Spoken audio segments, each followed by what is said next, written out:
नमस्कार, मैं हूं सच्चिदानंद वशिष्ठ। सज्जनों, एक बहुत बड़ी भारी समस्या होती है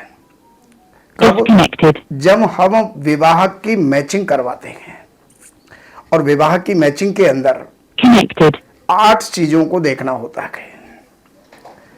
अगर उन 8 चीजों के अंदर अधिक से अधिक चीजें मिल रही हैं, जैसे है सबसे पहले है वर्ण। वर्ण के अंदर ब्राह्मण, क्षत्रिय और वैश्य, ये 3 वर्ण होते हैं। इसमें देखना ये जरूरी होता है कि कौन सा वर्ण किसके ऊपर भारी पड़ रहा है, अर्थात परिवार के अंदर कौन वहां पर अपना नियंत्रण रखेगा या अपनी कंट्रोलिंग पावर रखेगा। और उसके अंदर जब आपस में तारतम्य नहीं बैठता तो वहां पर भी विवाह जो है विच्छेद होने के कारण हो जाते हैं। लेकिन इसका मिलता है एक गुण। दूसरे नंबर पर है वश्य। वश्य का मतलब है एक दूसरे के वश में होना।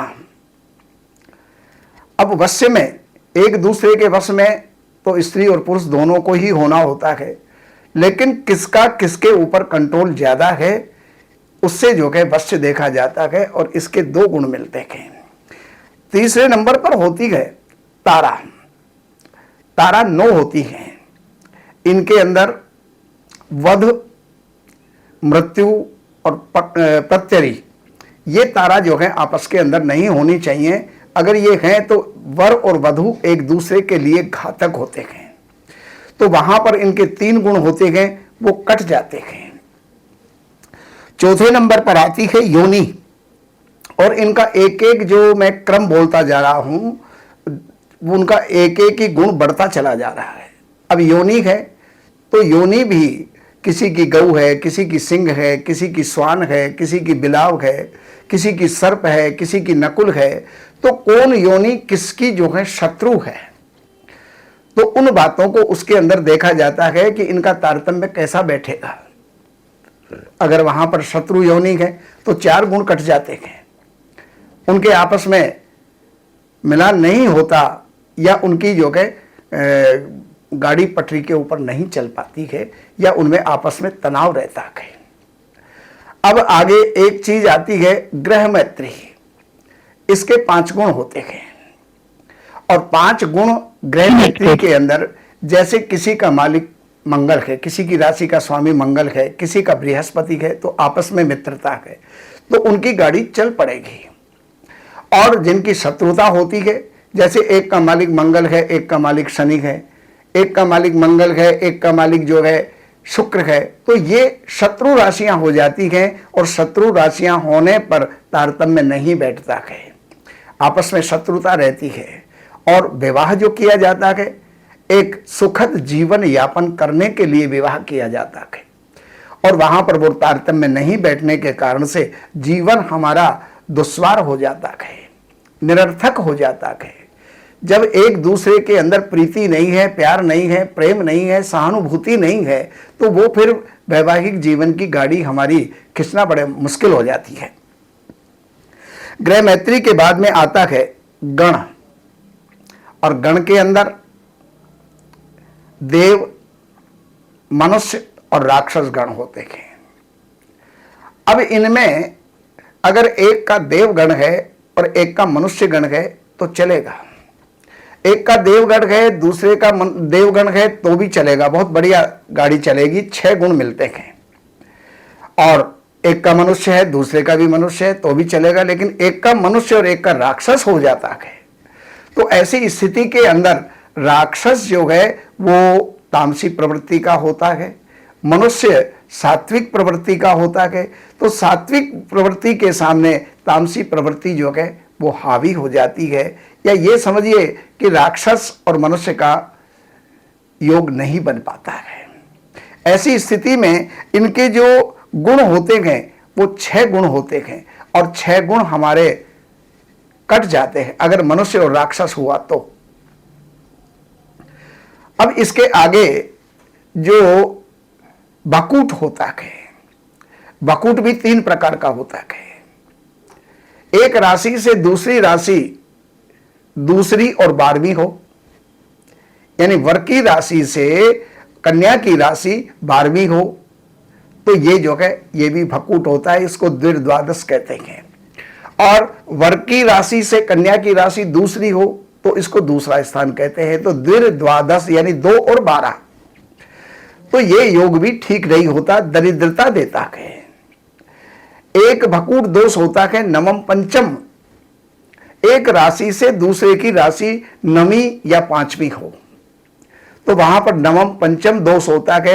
नवम जो है वो भाग्य का होता है और 5वां स्थान ये विद्या का होता है।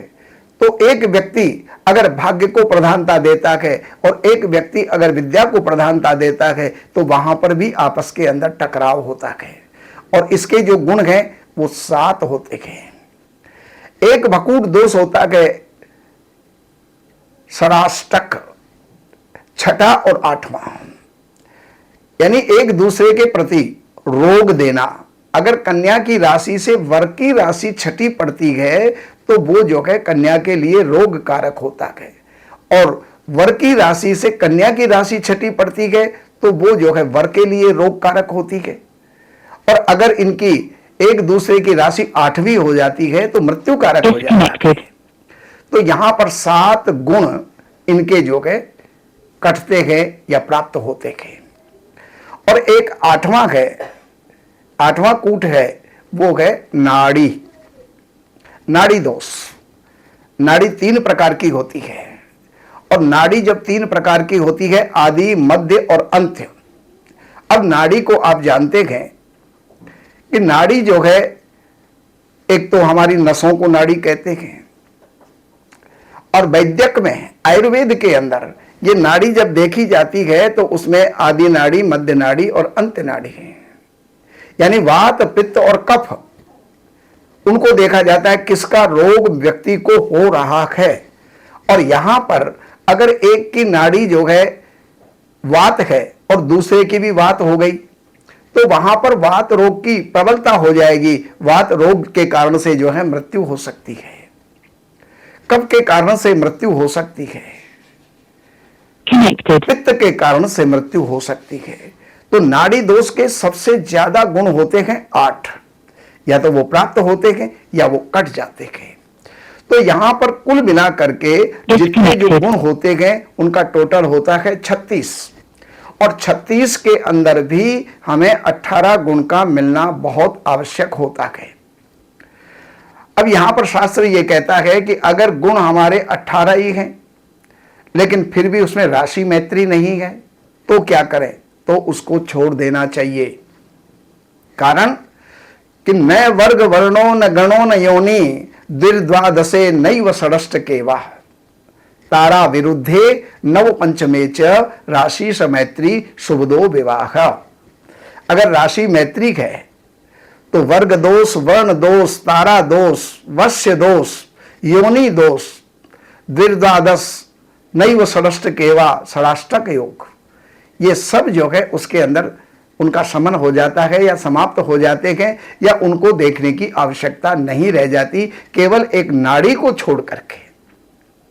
नाड़ी एक ऐसा दोष है जिसको टालना बहुत आवश्यक है।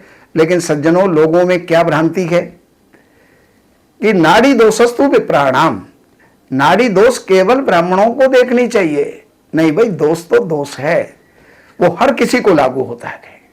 इसलिए नाड़ी दोष को भी जो है देख करके चलना चाहिए। और नाड़ी दोष में भी ये है कि अगर एक ही नक्षत्र है और उनका चरण दोनों में भिन्न है, मान लीजिए एक का मघा नक्षत्र है और दूसरे का भी मघा है, नाड़ी दोष हो जाएगा।